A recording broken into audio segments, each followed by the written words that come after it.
안녕하십니까? 인생의 복잡한 문제들을 말씀으로 단칼에 해결해주는 김종근 목사의 궤도 남마입니다.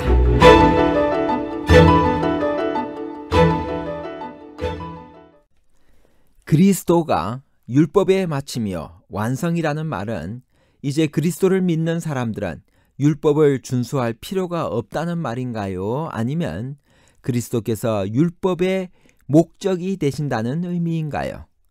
율법 불필요와 율법의 목적에 관한 복잡한 문제를 하나님 말씀의 가르침으로 명쾌하게 해결해 드리겠습니다. 바울이 간절히 원하고 구하는 것은 무엇인가요? 우리가 본받아야 할 영적 교훈은 무엇일까요? 로마서 10장 1절. 형제들아, 내 마음에 원하는 바와 하나님께 구하는 바는 이스라엘을 위함이니 곧 그들로 구원을 받게 함이라. 자기 동족이 구원받기를 소원하는 바울의 심정이 잘 나타나 있습니다. 나는 내 민족의 구원을 위하여 애타는 마음으로 하나님께 간구해 본 일이 있나요? 이스라엘이 열심은 있었으나 믿음으로 구원 얻기에 실패한 이유는 무엇인가요? 로마서 10장 2절에서 3절. 내가 증언하노니 그들이 하나님께 열심히 있으나 올바른 지식을 따른 것이 아니니라. 하나님의 의를 모르고 자기 의를 세우려고 힘써 하나님의 의에 복종하지 아니하였느니라. 이스라엘은 하나님 섬기는 데 열심히 있었습니다. 그러나 복음을 모르면서 그릇된 지식을 가지고 열심을 내는 것은 오히려 더 위험한 것입니다. 바울은 그의 경험으로 그것을 뼈저리게 느끼고 있었습니다. 그가 그리스도를 모른 채 율법의 수호에 열심을 내자 그는 사람을 구원하기는커녕 사람을 해치는 박해자가 되었습니다. 두 번째 이스라엘의 잘못은 하나님의 의, 즉 그리스도를 통한 은혜의 구원을 모르고 자기 의를 세우려고 힘써 하나님의 의에 순종하지 않은 것입니다. 사람이 하나님의 의를 잘 모르면 모를수록 자기 의를 세우려고 더욱 열심을 내게 됩니다. 그리스도는 율법의 마침이 되신다는 의미는 무엇인가요? 그리스도가 율법의 마침이라면 이제 그리스도를 믿는 사람들은 율법을 준수할 필요가 없나요? 로마서 10장 3절에서 4절입니다. 하나님의 의를 모르고 자기 의를 세우려고 힘써 하나님의 의에 복종하지 아니하였느니라. 그리스도는 모든 믿는 자에게 의를 이루기 위하여 율법의 마침이 되시니라. 만일 그리스도께서 율법의 마침이 되신다면 이제는 그리스도만 믿으면 되지 율법이 필요 없다는 주장이 나오는 것이 이 구절 때문입니다. 과연 그리스도는 십자가에서 율법을 용도 폐기하셨나요? 이 구절은 수세기 동안 많은 논란이 있어 왔으며 아직도 전혀 반대의 의미로 해석되곤 하는 난해절입니다. 그러나 이 구절의 올바른 해석은 바울 신학에서 그리스도와 율법과의 올바른 관계를 정립하기 위해서 아주 중요한 것입니다. 율법의 마침이 되셨다는 마침이라는 헬라어는 텔로스이며 매우 다양한 의미를 가지고 있는데 그 의미는 성취, 완성, 결과, 완료, 마지막, 끝, 정지, 목표, 의무, 세금, 군대 등입니다. 이 모든 뜻들이 다 신약 성경에 나오지는 않습니다.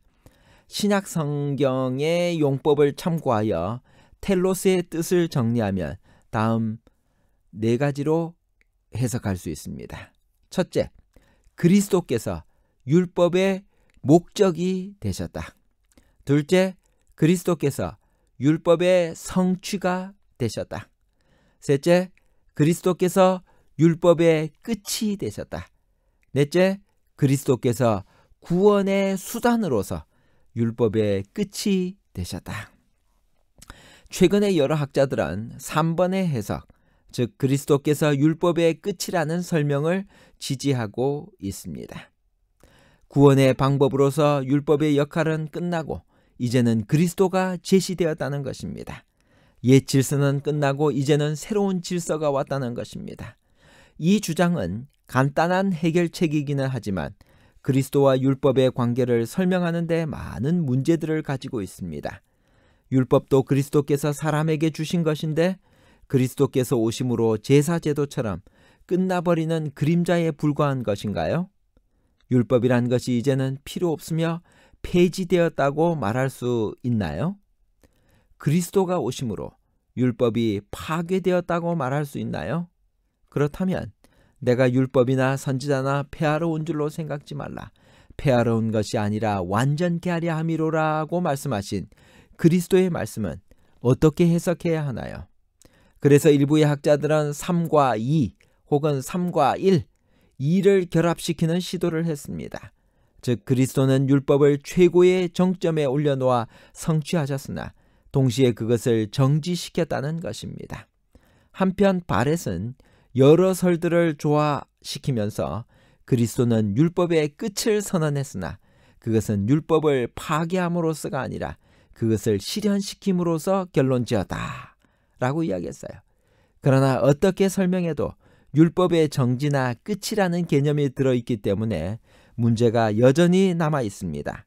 성경에는 그리스도가 율법을 폐했다는 것을 암시하는 어떤 구절도 없기 때문입니다. 보수적인 학자들과 교사들은 그리스도께서 율법의 텔로스가 되신다는 뜻을 구원의 수단으로서의 율법의 기능을 끝내셨다는 의미로 해석합니다. 그러나 이 설명도 한 가지 문제가 있습니다. 그렇다면 그리스도가 오시기 전 구약시대에는 율법이 구원의 수단이었다는 말이 되기 때문입니다. 그러나 아담과 하와의 타락 이후에 율법이 구원의 수단으로 주어진 일이 없습니다. 구약시대나 신약시대나 오직 단 한 가지 구원의 방법이 있을 뿐입니다. 그것은 그리스도를 믿는 믿음을 통한 구원입니다. 그러므로 하나의 가능한 설명은 로마서 9장과 10장이 유대인들이 율법의 기능을 오해했기 때문에 율법의 준수를 구원의 방법으로 생각하였고 그로 인한 구원에 이르지 못하였다는 내용이기 때문에 율법의 마침이라는 것은 그리스도께서 직접 오심으로 유대인들의 율법의 기능에 대한 오해가 끝났다고 해석할 수가 있을 것입니다. 그렇지만 이 설명도 유대인들이 그리스도를 받아들이지 않았기 때문에 여전히 문제는 남아 있습니다. 그러므로 텔로스의 의미를 그리스도께서 율법의 목적이며 그 성취라는 뜻으로 이해하는 것이 제일 문제가 없다고 봅니다. 거기에는 다음과 같은 확실한 이유가 있습니다. 첫 번째, 위에 설명한 바와 같이 어떤 이유에서든지 그리스도께서 율법을 폐하거나 파괴하였다고 우리는 주장할 수 없습니다. 둘째, 그리스도께서 직접 내가 율법이나 선지자나 폐하러 온 줄로 생각지 말라. 폐하러 온 것이 아니요 완전케 하려 함이로라고 말씀하시어 그가 십자가에서 이루신 것이 율법의 파괴나 끝이 아니라 율법의 완성임을 선언하셨습니다. 셋째, 유대인들은 자기 스스로의 힘으로 의를 성취하려 했습니다. 그래서 구원에 이르는 데 실패했습니다. 그들은 믿음에 의지하지 않고 율법의 행위에 의지했습니다. 그들은 하나님께 열성이 있었으나 지식을 쫓은 것이 아니었습니다. 하나님께서 주시는 의는 모르고 자기의 의를 세우려고 힘써 하나님의 의를 복종치 아니했습니다. 그들은 율법을 가지고 있었고 열성도 있었지만 그리스도께서 율법의 텔로스, 목적임을 알지 못했습니다. 다시 말하면 그리스도가 바로 그들이 그렇게 열렬히 추구했던 율법의 목표이고 지향점이며 그 진정한 의미요 본질임을 몰랐던 것입니다. 그리스도를 떠나서 율법은 제대로 이해될 수 없습니다. 그리스도만이 율법을 완전히 성취하셨습니다. 율법은 십자가에서 완전히 이루어졌습니다. 십자가야말로 율법의 요구를 하나님의 아들이 그 생명을 바쳐 이루신 일이며 율법을 최고로 높인 사건이기 때문입니다. 결론입니다.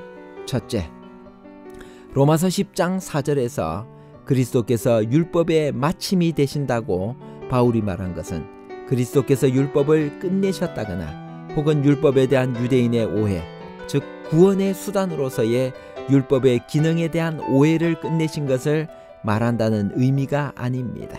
둘째, 그리스도께서 율법의 텔로스, 즉 목적이며 완성이 되시어 율법의 모든 요구를 이루셨고 그러므로 율법을 최고로 높이셨다고 해석해야 합니다.